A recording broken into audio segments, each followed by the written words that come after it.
Everyone, এই video তোমাদের six semester Calcutta university English honours DSC 13 এর সাজেশন দিয়ে দিচ্ছি। অলরেডি আমি তোমাদের ডিএসসি 14 এর সাজেশন দিয়ে দিয়েছি, যারা দেখোনি দেখে নিতে পারো। তোমাদের জন্য সাজেশনের একটা সেপারেট প্লেলিস্ট বানিয়ে দিয়েছি। অ্যান্ড একটুখানি কয়েকটা কথা বলবো, যেহেতু তোমাদের ডিএসসি 13টা প্রায় বলতে গেলে অনেকটা পোর্শনে নিউ সিলেবাস রয়েছে, তো সেক্ষেত্রে তোমাদের কিন্তু এবার একটুখানি বেশি পড়তে হবে। প্রিভিয়াস ইয়ার থাকলে পিন পয়েন্টে কাইন্ড অফ কয়েকটা প্রশ্ন বলা যায়, বাট নিউ সিলেবাস আসলে একটুখানি সমস্যা। যদিও এর আগেও তোমাদের অন্যান্য সেমিস্টারের নিউ সিলেবাস ছিল, সেখান থেকে দেখতে পারো আমি ওই নিউ পোর্শনসগুলোতে বা নেক্সট টেক্সটগুলোতেও যেগুলো ক্যালকাটা ইউনিভার্সিটি তোমাদের সিলেবাসে অ্যাড করেছে, সেখান থেকে আমি সাজেশন দিয়েছি, কমন এসছে। বাট তাও সেফ থাকার জন্য কয়েকটা পোস্ট একটুখানি বেশি পড়ো। যে কোশ্চেন্সগুলো আমি দিচ্ছি সেই কোশ্চেন্সগুলো পড়লে হয়ে যাবে। পরবর্তীকালে যদি কোনো ভিডিও পোস্ট করি, হয়তো কয়েকটা প্রশ্ন অড হিসেবে অ্যাড করবো আমি, বাট এই প্রশ্নগুলোই থাকবে। নেক্সট আর একটা কথা, সেটা হচ্ছে কি, যারা আগের ভিডিওতে দেখলাম বেশ 40-45 মতো লাইক করেছিলে, থ্যাংক ইউ। অ্যাকচুয়ালি এখন তো মোটামুটি মানুষ ফ্রিতে জাস্ট একটুখানি লোকের দিকে ফিরেও তাকায় না, তোমরা লাইক করছো, দ্যাট মিনস খুব ভালো। So thank you so much যারা করেছিলে।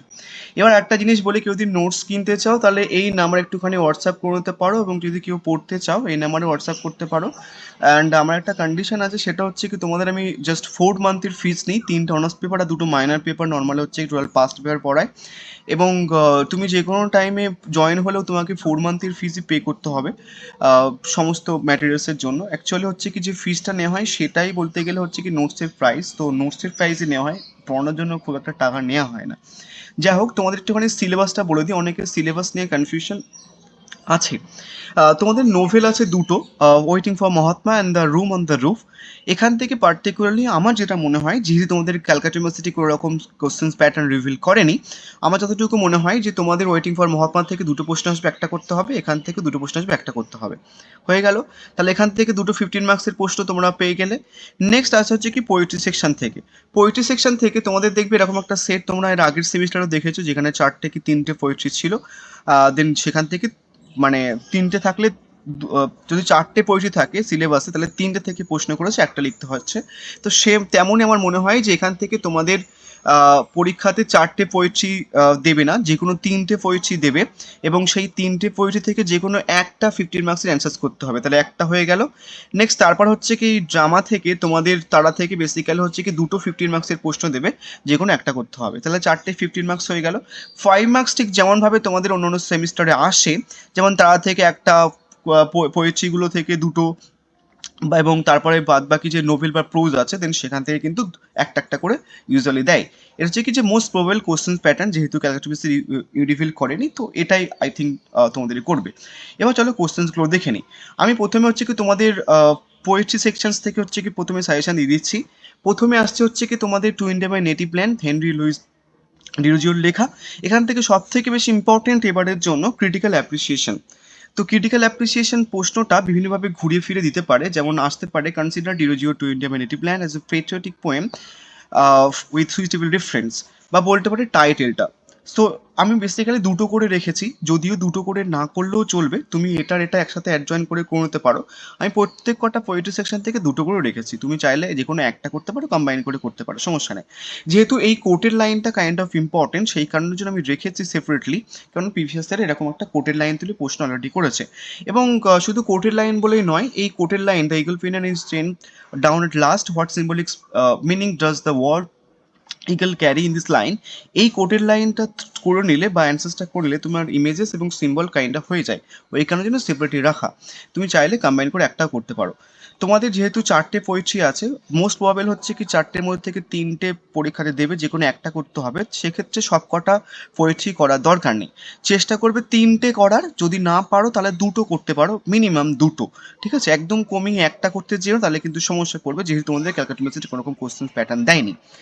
নেক্সট আসছে হচ্ছে কি তোমাদের ইন্ট্রোডাকশন কমলা দাসের। এখান থেকে সব থেকে বেশি ইম্পর্টেন্ট হচ্ছে কি টাইটেলটা। টাইটেলটাকে বিভিন্নভাবে ঘুরিয়ে ফিরে দেয়, বা এখান থেকে বিভিন্নভাবে ঘুরিয়ে ফিরে প্রশ্ন আসে।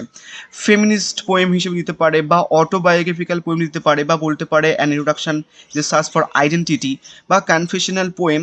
নেক্সট হচ্ছে কি সেলফ অ্যাসেশন বলতে পারে, বা বলতে পারে discuss an introduction is the poem in which the poetic her identity একই, এই যে ইন সার্চ অফ আইডেন্টিটি আর seek for identity kind of হচ্ছে কি একই। নেক্সট বলতে পারে Kamala Das is said to have created a climate for a more honest exploratory and confusional mode of poetry of for Indian women.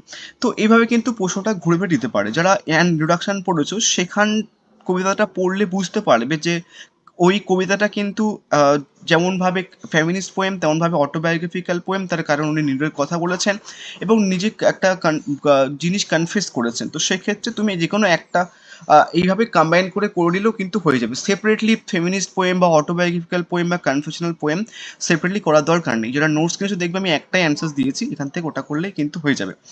Next আসছে হচ্ছে কি তোমাদের আরেকটা প্রশ্ন রেখেছি অর হিসেবে, তোমরা চাইলে দুটো করে করতে পারো, তাহলে সব থেকে ভালো হয়, তাহলে বেশি মার্কস পাবে। নেক্সট পরে ক্রিটিক্যাল অ্যাপ্রিসিয়েশন বা বলতে পারে introduction reflects an artist quest for freedom, বা বলতে পারে যে how does the poet present herself in introduction, বা বলতে পারে what does Kamala Das introduce her readers to in an introduction discuss. তো এই দুটো প্রশ্ন রেখেছি, যদিও দুটো প্রশ্ন করার দরকার পড়ে না, দুটোকে কম্বাইন করে ইজিলি করা যায়, কোনো রকম সমস্যা হয় না। নেক্সট আসছে হচ্ছে কি তোমাদের আরেকটা রিভার থেকে রামানুজনের লেখা। এখান থেকে সব থেকে বেশি ইম্পর্টেন্ট প্রশ্ন হচ্ছে ক্রিটিক্যাল অ্যাপ্রিসিয়েশন, বা প্রশ্নটাকে বিভিন্নভাবে ঘুরে ফিরে দেয়। ক্রিটিক্যাল অ্যাপ্রিসিয়েশন থেকে সব থেকে বেশি ইম্পর্টেন্ট প্রশ্ন হচ্ছে কি পাস্ট অ্যান্ড প্রেজেন্টের কনসেপ্টটা। Consider a river as a poem about truth, the actual nature of a river and the links between past and present. এটা কিন্তু বিশাল বিশাল important rather than kind of critical appreciation. এবং আরেকভাবে প্রশ্নটা ঘুরে ফিরে দিতে পারে Ramanujan's poem a explores a particular relationship between the present and past, বা বলতে পারে আইরিনি, বা বলতে পারে হচ্ছে কি যে Ramanujan gives a realistic ডিসক্রিপশনস of river flowing through Madurai, full stop discuss, বা বলতে পারে how is the distraction caused by the flood portrayed in the poem, বা বলতে পারে contrasting images, বা বলতে পারে human suffering কে দেখানো হয়েছে through this poem। এবং আরেকটা প্রশ্ন হচ্ছে কি টাইটেল, তো টাইটেলটা সেপারেটলি করতে পারো এখান থেকে, বা তুমি কম্বাইন করে নিতে পারো, কোনো সমস্যা নেই। নেক্সট আমি সবকটা পোয়েম থেকে তোমাদের সাজেশন রেখেছি, ডোনার পোয়েম থেকে একটাই রেখেছি জয়ন্ত মহাপাত্রর। এখান থেকে ক্রিটিক্যাল অ্যাপ্রিসিয়েশন, এবং তারপরে হচ্ছে কি তুমি শুধু ক্রিটিক্যাল অ্যাপ্রিসিয়েশন করে নিলে সিম্বল বা টাইটেল বা আইডেন্টি বা ইমেজেস কাইন্ড অফ ইজিলি হয়ে যায়। ডোনার পুরিটা থেকে ইমেজেস বা সিম্বল এগুলো কম্বাইন করে করলে খুব একটা সমস্যা হয় না। কিছু কিছু পোয়েমে সিম্বল আলাদা করতে হয়, কিছু কিছু পোয়েমে সিম্বল আলাদা না করলেও চলে, সিম্বল ইমেজারি বা ক্রিটিক্যাল অ্যাপ্রিসিয়েশন একসাথে কম্বাইন করে চলে, বাট কিছু কিছু পোয়েমের ক্ষেত্রে সেটা সম্ভব হয় না, সেক্ষেত্রে সেই জন্য আমি দুটো করে প্রশ্ন রেখেছি। তো এখান থেকে সব কটা পোর্শনস থেকে হয়ে গেল। এবার নেক্সট আসছি তোমাদের হচ্ছে কি তারা। তারাটা তোমাদের এবার নতুন, পোয়েমসগুলোর প্রিভিয়াস ইয়ারের কোশ্চেন্স অ্যাভেলেবেল থাকলেও তারাতে কিন্তু তেমন প্রিভিয়াস ইয়ারের কোশ্চেন্স অ্যাভেলেবেল নেই। তো এখান থেকে তোমাদের একটুখানি বেশি প্রশ্ন করতে হবে, কিছু করার নেই। প্রথমে যে প্রশ্ন তোমাদের এখান থেকে পড়তে হবে সব থেকে বেশি ইম্পর্টেন্ট এবার, সেটা হচ্ছে কি তারা কিসের উপরে লেখা বা কোন জিনিসটার উপরে বেসড করে লেখা, সেটা হচ্ছে কি জেন্ডার ডিসক্রিমিনেশনের উপরে। পেট্রিয়ার্কাল সোসাইটি যে জেন্ডার ডিসক্রিমিনেশন দেখানো হয়েছে থ্রু দিস তারা, সেটা বেশি ইম্পর্টেন্ট বা ওটাই ফোকাস করা হয়েছে, ওই কারণে জন্য বেশি ইম্পর্টেন্ট। কীভাবে দিতে পারে প্রশ্নটা, ডিসকাস তারা as a social critic of gender discrimination in the Indian society, how does Mahesh Dattani expose patriarchal bias through the treatment of Tara and Chandan, বা বলতে পারে তারা is a story of incomplete lives, discuss the statement with reference to the play, বা বলতে পারে discuss the theme of gender discrimination in Tara and how is Tara treated differently from Chandan, বা বলতে পারে টাইটেলটা বা বলতে পারে হচ্ছে কি analyze the Chandan's role as a narrator and the participant in the play। একটা জিনিস একটুখানি বলে দিই, যারা একটুখানি কম পড়তে চাইছো তোমরা এই দুটো প্রশ্ন কম্বাইন করে নিতে পারো, তার কারণ এই পেট্রিয়ার্কাল কনসেপ্টটা বা জেন্ডার ডিসক্রিমিনেশন দেখানো যখন হবে তখন মোস্টলি তারাকে নিয়েই তোমাকে কাইন্ড অফ ম্যাক্সিমাম পোর্শনসটা বলতে হবে। সেক্ষেত্রে তুমি যদি এই দুটো প্রশ্ন কম্বাইন করে নাও তাহলে খুব একটা সমস্যা হওয়ার কথা না, তাও সেপারেটলি করলে খুব ভালো হয়, ওই কারণে জন্য সেপারেটলি দিয়েছি। নেক্সট যেটা ইম্পর্টেন্ট সেটা হচ্ছে কি তারা, এখান থেকে তারা কিন্তু বিশাল বিশাল ইম্পর্টেন্ট প্রশ্ন। যদি মক টেস্ট আমি পোস্ট করি তাহলে কিন্তু তারা আমি রাখবো মক টেস্টের মধ্যে। তারাটাকে বিভিন্নভাবে ঘুরে ফিরে দিতে পারে, যেহেতু নিউ সিলেবাস তোমরা একটুখানি চেষ্টা করতে পারো বা একটা কাজ করতে পারো, এই যে যে প্রশ্নগুলো আমি দিচ্ছি সেটা অল্টারভাবে কেমনভাবে আসতে পারে দেন সেটা একটুখানি দেখে রাখবে, তোমাদেরই হেল্প হবে যদি প্রশ্ন ঘুরে আসে। নেক্সট আসছে হচ্ছে কি পরের একটা ক্যারেক্টার, সেটা হচ্ছে কি যে ভারতের ক্যারেক্টার, এটা বিশাল বিশাল ইম্পর্টেন্ট এখান থেকেও। নেক্সট তারপরে একটা প্রশ্ন দিয়েছি সেটা হচ্ছে কি যে অ্যাজ এ প্রবলেম প্লে তারাটা। তো মোস্টলি এখান থেকে আমি টোটাল 4টে প্রশ্ন লিখেছি, এই 4টে প্রশ্ন করলে এখান থেকে হয়ে যাবে। যদি কোনো প্রশ্ন এখান থেকে পরবর্তীকালে আমি অ্যাড করি সেটা অর হিসেবে অ্যাড করবো, বাট এই 4টে প্রশ্ন করলে কিন্তু হয়ে যাবে। নেক্সট আসছে হচ্ছে কি the room on the roof. এখান থেকে বিশাল একটা বেশ ইম্পর্টেন্ট প্রশ্ন, সেটা হচ্ছে কি তোমাদের এই প্রশ্নটা তোমাদের বলতে পারে discuss the room on the roof as a bildungsroman novel. Bildungsroman novel হচ্ছে কি, এই বিল্ডিংসট্রোমেন্স মিন একটা হচ্ছে কি তোমার জার্মান জনরা। এর মানে হচ্ছে কি যে কামিং এজ অফ নোভেল, এবং লিটারারি মিনিং হচ্ছে কি তোমার নোবেল অফ এডুকেশন। তো এই একটা জনরাকে এর মানে ভেঙে ভেঙে দিতে পারে, বা ডিরেক্টলি দিতে পারে, বা হচ্ছে কি যে এই জনরাতে যে সমস্ত নোভেল লেখা হয় সেই নোভেলে বেসিক্যালি কোন কোন জিনিসগুলোকে ফোকাস করা হয়। তো ওই ধরনের একটা প্রশ্ন কিন্তু তোমাদের এবার একটা দেবে। তো সেক্ষেত্রে তোমরা কিন্তু এটা মাথায় রাখবে। বেসিক্যালি এই বিল্ডিং নয় কিন্তু বিল্ডিংসট্রোম্যান নোভেল, বেসিক্যালি এই নোভেলে মানে যে প্রোটাগনিস্ট থাকে তার যে মানে তোর যে অ্যাডাল্টহুড বা তার যে স্পিরিচুয়াল গ্রোথটা হয়, দেন সেগুলো কাইন্ড অফ হচ্ছে কিছু ওভারঅল মানে ফোকাস করা হয়। একটু করে দেখে নেবে, আমি জাস্ট নর্মাল একটা ওভারভিউ বললাম। নেক্সট একই প্রশ্ন তোমাদের এবার দিতে পারে একটুখানি ঘুরিয়ে ফিরিয়ে, যে বললো যে discuss the room on the roof as bildungsroman novel and how does Rusty's journey reflect his search for identity. বা বলতে পারে how is adolescence portrayed in the room on the roof. বা বলতে পারে significance of the room on the roof. বা বলতে পারে how does it represent independence, privacy, and Rusty's own personal space in the world where he felt like outsider। বা বলতে পারে টাইটেলটা বলতে পারে হচ্ছে কি সিম্বল অফ রুম। এটা কিন্তু বিশাল বিশাল ইম্পর্টেন্ট প্রশ্ন। এবং তারপরে এখান থেকে একটা থিম আর একটা ক্যারেক্টার, যেটা সব থেকে বেশি ইম্পর্টেন্ট থিমের পরে, সেটা হচ্ছে কি এই প্রশ্নটা character of rusty and as an adolescent in search of identity and freedom. আবারও বলছি, আর একটা সেম ওই তারার মতো তোমরা এই দুটো প্রশ্ন কম্বাইন করে করতে পারো, যেহেতু হচ্ছে কি যে রাস্টিকে নিয়েই মোস্টলি তোমাকে ওই বোর্ডের প্রশ্ন লিখতে হবে, সেক্ষেত্রে কম্বাইন করে করলে খুব একটা সমস্যা হবে না। একটু আধটু মার্কস কাটতে পারে, হয়তো 1 বা 1.5 কাটতে পারে, বাট সমস্যা হওয়ার কথা না দুটো কম্বাইন করে করলে। সেপারেটলি করলে একটুখানি মার্কস বেশি পাওয়া যায়, এই কারণে রেখেছি।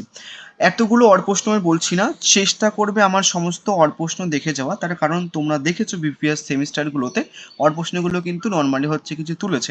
সেক্ষেত্রে আমি অর প্রশ্নগুলো বলার টাইম ওয়েস্ট করছি না, তোমরা কিন্তু প্রত্যেকটা অর প্রশ্ন দেখে যাবে। নেক্সট আসছে হচ্ছে কি তোমার আরেকটা প্রশ্ন, সেটা হচ্ছে কি তোমার আরেকটা মেন কনসেপ্ট বা বেশ ইম্পর্টেন্ট প্রশ্ন, সেটা হচ্ছে কি ফ্রেন্ডশিপের কনসেপ্টটা রাস্টি, সমী বা রণবীর অ্যান্ড কৃষণ, এই ক্যারেক্টারগুলোর যে রিলেশনশিপ বা ফ্রেন্ডশিপ সেটা কিন্তু ইম্পর্টেন্ট। সেপারেটলি যদি বলতে চাও তাহলে কৃষণের যে ক্যারেক্টারটা সেটা সেপারেটলি ইম্পর্টেন্ট, বাট সেপারেটলি করার দরকার নেই। তোমরা কিন্তু ফ্রেন্ডশিপটা করে নিলেই, যদি পরীক্ষাতে কৃষণ দেয়ও, তোমরা কিন্তু এটা লিখে দিলে মার্কস পেয়ে যাবে, সমস্যা নেই। যদি আমার নোটস পড়ো, আমার পয়েন্ট অফ ভিউ বলছে, কেননা নোটসটা সেভাবে বানানো। নেক্সট আসছে হচ্ছে কি তোমার অটোবায়োগ্রাফিক্যাল নোভেল বলা হয় এটাকে। সেক্ষেত্রে একটা জনরা বেসিস দিতে পারে, বা ন্যারেটিভ স্টাইল দিতে পারে ঘুরে ফিরে, বা সেটিংটা দিয়ে দিল ঘুরে ফিরিয়ে, ঠিক আছে। বা বলতে পারে হচ্ছে কি how does Ruskin Bond portray Indian life and culture through the novel. 4টে হলো। নেক্সট আরেকটা রেখেছি, সেটা হচ্ছে কি যে mister Harrison as an antagonist. এটা বেসিক্যালি আমি পরবর্তীকালে 5 মার্কের জন্য রাখবো, বাট এটা ইম্পর্টেন্ট, এটা একটুখানি পড়ে নিও। হয়ে গেল। Next last waiting for Mahatma. Waiting for Mahatma থেকে সব থেকে বেশি ইম্পর্টেন্ট প্রশ্ন হচ্ছে কি এটা, discuss the theme of nationalism and Gandhian ideology in waiting for Mahatma. বা বলতে পারো হচ্ছে কি টাইটেলটা, বা বলতে পারো হচ্ছে কি ডিপিকশন of Indian freedom struggle in waiting for Mahatma. বা বলতে পারে ক্যারেক্টার অফ গান্ধী। আচ্ছা, এখানটায় গান্ধীর যে ক্যারেক্টারটা দেওয়া রয়েছে সেটা অ্যাকচুয়াল গান্ধী মানে মহাত্মা গান্ধীর ক্যারেক্টার নয়, বেসিক্যালি গান্ধিয়ান আইডিওলজি এর একটা আইডিওলজির ক্যারেক্টারকে ডিসকাস করতে বলা হচ্ছে বেসিক্যালি। তো একটুখানি বুঝো, আবার কেউ বলো না এটা গান্ধীর ক্যারেক্টার মুখস্থ করছে। আবার কেউ চ্যাট জিবিটিতে এটা সার্চ করো না রাইটে short notes character of Gandhi, তাহলে কিন্তু তোমাদের গান্ধীর ক্যারেক্টার দেবে। তোমরা সার্চ করবো ওয়েটিং ফর মহাত্মার কনটেক্সটে যদি কেউ চ্যাট জিবি থেকে করো, আদারওয়াইজ কিন্তু সমস্যার মধ্যে পড়বে। এই কারণের জন্য একটুখানি রিস্ক চ্যাট জিবি থেকে বানানো। যাই হোক, বাদ বাকি অল্প প্রশ্ন দেখে নিই, আমি বলছি না ন্যারেটিভ স্টাইল বা এই যে মালগুড়ির কনসেপ্টটা আছে এটা কিন্তু ইম্পর্টেন্ট। নেক্সট তারপর হচ্ছে কি তোমাদের ওয়েটিং ফর মহাত্মা থেকে সব থেকে বেশি ইম্পর্টেন্ট প্রশ্ন হচ্ছে কি শ্রীরামের ক্যারেক্টার অ্যাজ অ্যান অ্যান্টিক্রিস্ট দিতে পারে কোশ্চেন্সটাকে ঘুরিয়ে ফিরিয়ে, বা আইডেন্টি দিতে পারে ঘুরিয়ে ফিরিয়ে, বা পলিটিক্যাল আইডিওলজি তার কীভাবে ক্রিটিসাইজ করা হয়েছে থ্রু দ্য ফিল্ম, সেটা কিন্তু দিতে পারে। এবং আরেকটা প্রশ্ন হচ্ছে কি কুইট ইন্ডিয়ান মুভমেন্ট যে কনসেপ্টটা এখানটা তুলে ধরা হয়েছে ব্রিটিশ রাজের সময়, তোমাদের একটা ওয়ার্ড বলে দিচ্ছি আমি, ব্রিটিশ রাজ। অবাক হবে না প্রশ্ন যদি তোমাদের ব্রিটিশ রাজ কনসেপ্টটা তুলে দেয়, তাহলে কিন্তু এটা লিখলেও হবে, বুঝা গেছে? সো কুইট ইন্ডিয়া মুভমেন্ট বা ব্রিটিশ রাজ ওগুলো কাইন্ড অফ এখানকার বা এই পার্টিকুলার নোভেল বা প্রোজের একটা কি ওয়ার্ড বলতে পারো। তো প্রশ্নতে ওই ওয়ার্ডটাও দেখতে পেতে পারো কুইট ইন্ডিয়া মুভমেন্টের কনটেক্সটে। নেক্সট এখান থেকে পরবর্তীকালে ইম্পর্টেন্ট প্রশ্ন হচ্ছে কি যে ভারতীয় ক্যারেক্টারটা যে হচ্ছে কি represent Gandhian ideals in the novel, বা পরবর্তীকালের প্রশ্ন দেখে নিও। নেক্সট তারপর হচ্ছে কি জগদীশের ক্যারেক্টার এবং তার ইনফ্লুয়েন্স অন সিনেমা, সেটা দেখে নেবে। আর একটা প্রশ্ন বোধহয় রেখেছি আমি, সেটা হচ্ছে কি এই প্রশ্নটা, waiting for Mahatma is both a political and romantic novel discuss বা theme of love and patriotism in Waiting for Mahatma, and film's involvement in politics motivated more by love or nationalism। প্রশ্নটাকে এইভাবে জিজ্ঞাসা হিসেবে দিতে পারে। তো যা হোক, যে কটা প্রশ্ন রেখেছি মোটামুটি এই প্রশ্নগুলোর বাইরে আর কোনো প্রশ্ন আশা করছি পড়বে না। তাও তোমরা একটুখানি যেগুলো নিউ পোর্শন আছে সেটা একটুখানি ভালো করে পড়ো, ম্যাক্সিমাম প্রশ্ন করার চেষ্টা করো, যেহেতু নতুন পোর্শন আছে আদার্স কিন্তু একটু সমস্যা হবে। যেটা একটুখানি কম পড়তে চাইছো বা একটুখানি দাদা দুটো করলে হবে না বা একটা করলে হবে না, তাদের ক্ষেত্রে একটুখানি বলছি যেগুলো নিউ পোর্শন আছে, যেমন আর কে নারায়ণের ওয়েটিং ফর মহাত্মা বলো বা রুম অন দ্য রুফ বলো বা তারা বলো, এই কটা পোর্শন থেকে তুমি চেষ্টা করো প্রথম দুটো করার। আশা করছি প্রথম দুটো থেকে তোমরা একটা পাবে, বাট একটুখানি রিস্ক হয়ে যায়। যারা রিস্ক নিতে চাইছো তাহলে প্রথম দুটো করে যেতে পারো, এখান থেকে জাস্ট বলে দিচ্ছি, বুঝে গেছে? So thank you so much. কেউ যদি নোটস কিনতে চাও বা পড়তে চাও এই সেম বা পরের সেম এই নাম্বারে হোয়াটসঅ্যাপ করে নিতে পারো। So thank you.